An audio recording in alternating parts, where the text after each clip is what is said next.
Coogs house, yes. Okay, Houston did get a really, really challenging bracket, but I think there's a way this breaks just right for the Cougs.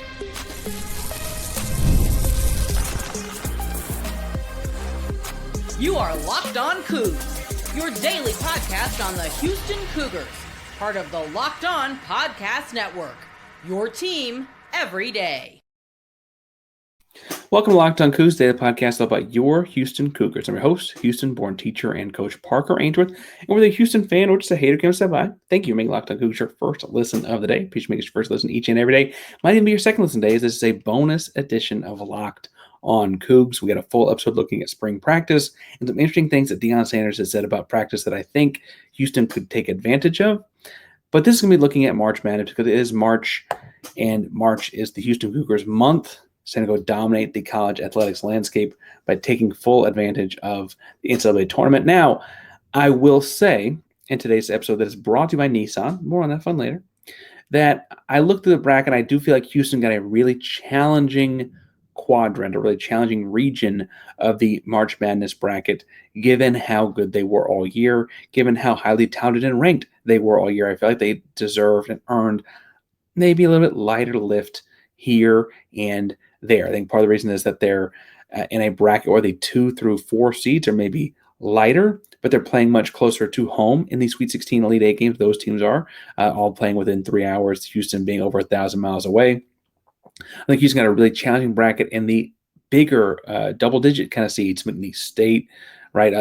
I think they got a handful of tough teams in that portion as well. And so I, the ever optimist, went through and looked at what could shake out the best for Houston. Now, I will say, first of all, you can't get done what kind of happened a couple years ago and lose the 116 matchup, right, to, I believe that was Purdue. Anyway, you can't let that happen to you, right? You got Southern Illinois, University of Edwardsville. We'll talk more about them throughout the week and get ready for that game because Houston, Sampson, they're not looking past that one or anything like that, right?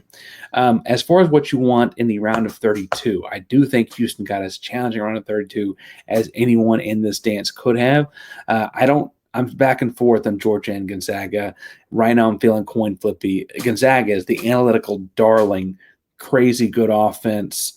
Hadn't played a Power 4 team in a while. They played in the WCC, but they also, for its worth, like beat the crap out of Baylor to start the year and stuff like that, right? And so maybe, just maybe, they can score a lot of points. Also, Gonzaga struggled with St. Mary's. St. Mary's is like the most Houston type of team schematically on their schedule. They did pretty good work against Gonzaga this year and won that conference. So maybe Houston would match up better than other teams did in those analytical kind of, the things that stick out, right? I don't know. The Georgia matchup, though, would be interesting because they were 8-11 in the SEC, but like their wins are like they did beat Florida. They lost to Auburn in a close one, but they also lost to A&M and Oklahoma. But they beat St. John's earlier this season. St. John's is a top 2 seed now. It was really early, so obviously they got better. But I don't know where to put that one. So I'm back and forth on who I want out of that matchup. I don't think either one's an easy game or anything like that. It's a pretty challenging round of 32 matchup for Houston. Either way, the other half of the bracket, if Houston were to make it to the Sweet 16, is where I think that people can help Houston out by making this an easier bracket. I think one way that this happens is that Kentucky gets out early. They're just now bringing back Lamar Butler for the NCAA tournament. He's missed time hurt. Jaxson Robinson is down and out for them. We've also seen Mark Pope, their new head coach, struggle in the NCAA tournament before. Honestly, Houston beat Troy by 20 this year, but Troy, I think, could make some noise in that Kentucky game. I also think, for what it's worth, that if Troy were to continue to advance somehow, some way, it's good to know that there's a team out there that you've beaten by 20 once this season, in a pretty commanding way at that in your region of the bracket. So we'll see how that goes. I don't think Kentucky's a lock to get to the round of 32 in any sense, even as a 3 seed. I think they're just battling a lot of demons and some health things as well. Obviously, the longer they go, I think the healthier Lamar Butler will be in theory. But we also know that rushing a guy back from injury, as Houston Cougars, we know him better than anybody, rushing a guy back from injury for the NCAA tournament can spell bad news. Similarly, on the bottom half of the bracket, I think the best option for Clemson, for Houston in that part of the bracket is that McNeese beats both Clemson and Purdue before the Sweet 16. Clemson finished third in the ACC, and it would not be the toughest out or anything, but schematically, they got tall forwards that can pop out and shoot threes pretty well in a low volume. The point guard scores a lot, shoots the ball really well. That kind of guy can get hot in a single one-game scenario. Purdue is very beatable, but if they got to the Sweet 16, you're probably playing them in what feels like a home court for them. It's in their backyard. Braden Smith, their point guard, may be an All-American. You don't want to have any of that mojo going on. So if McNeese can handle them, I don't think Houston overlooks McNeese with a few days to prepare for sure. I think Houston understands preparing for those kind of schools as well as anyone. That's frankly the kind of school you see Kelvin Sampson schedule more often than not. Will Wade's a talented coach. I think Sampson will drill that home as well. McNeese is 0-4 against Power 4 teams, lost to Alabama by 8, Mississippi State by 3. I do feel like they can beat Clemson in the first round and honestly give Purdue a game and maybe beat Purdue in the round of 32 as well.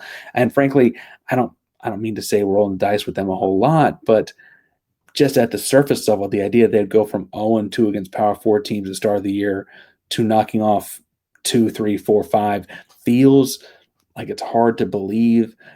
Again, I think that Sampson prepared for that one pretty well. Sampson and Will Wade know each other a little bit as far as coaching styles go. I think that McNeese out of that triumvirate is probably the team I want to see, but I don't necessarily know that I'm worried about Clemson either. And if Purdue were a truly neutral floor, I don't think I'd worry about them. But the home court thing for them worries me a little bit. And then the bottom side, Tennessee is a really, really good basketball team. I mean, Zakai Ziegler, the point guard, is probably one of my favorite non-Houston Cougars in this tournament.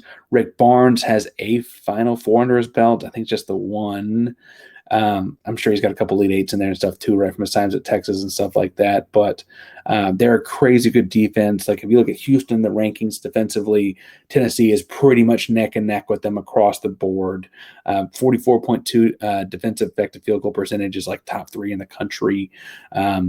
Houston had the lowest defensive points per game in the country. I think Tennessee was also 3rd in that category. I mean, these two teams it'd be a slugfest, right? I think Houston can beat this team like Houston beat any team in the entire tournament. I don't mean to say I'm scared of anyone. I think Tennessee is the kind of game that, would make me worry just because it'd be like with that low scoring a game, every possession feels almost like a football possession. Like it's got to mean a lot, right? I do think UCLA can give them fits, and I do think Houston could run away from UCLA because Houston's guards are so good.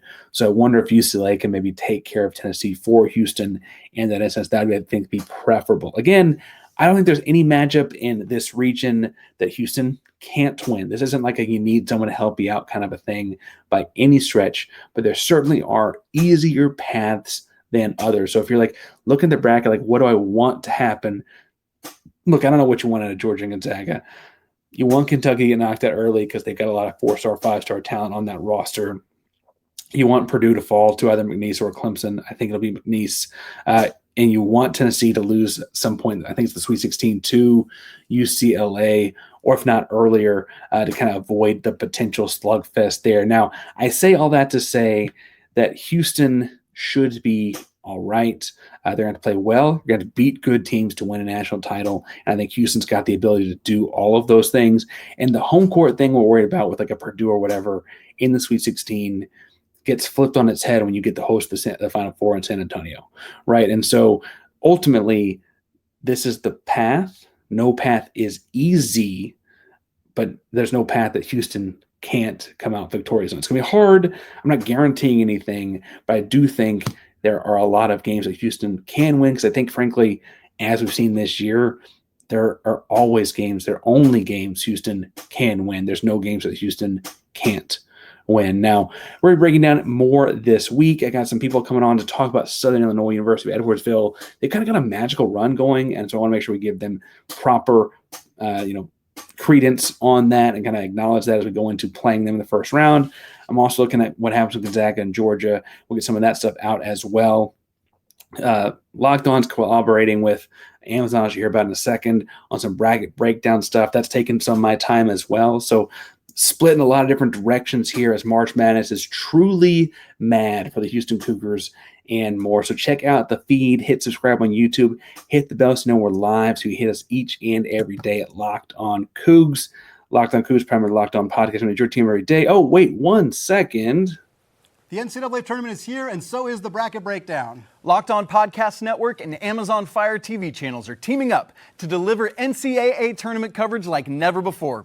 Watch studio shows featuring former players and Locked On's local experts as they guide you through every upset, buzzer beater, and bracket matchup. Stream it all for free on Amazon Fire TV channel. Search Bracket Breakdown to see it all for free. It's your team every day.